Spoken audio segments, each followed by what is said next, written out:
नमस्कार। ज्योतिष शास्त्र रे केतु ग्रह हेउचंती एक छाया ग्रह एवं मायावी ग्रह। केतु होउचंती सेही ग्रह जे आपन को जीवन रे आध्यात्मिक उन्नति प्रदान करती। केतु आध्यात्मिक ज्ञान, भक्ति, समर्पण एई सबु जिनसर कारक अटंती। जदि आपन जातक रे केतु शुभ स्थिति रे थांती तेबे आपन जीवन रे आपन आध्यात्मिक उन्नति करि परिबे। केतु होउचंती सेही ग्रह जे कि वैराग्य प्रदान करती। जीवन रे डिटैचमेंट, सेपरेशन एवं आइसोलेशन प्रदान करती। केतु आपण को गुप्त विद्या एवं दर्शन शास्त्र रे सफलता प्रदान करि पारंती।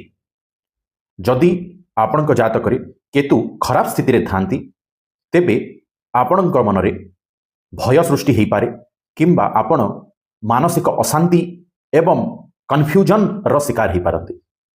जदि आपण चाहंती केतु महाग्रह शांति पाई तेबे आपण केतुंकर बीज मंत्र को सबुदिन संध्या समय जप करंतु। केतुंकर बीज मंत्रटी हैला ओम केम केतवे नमः। देखिबे केतुंकर आशीर्वाद प्राप्ति हबो। धन्यवाद। जय जगन्नाथ।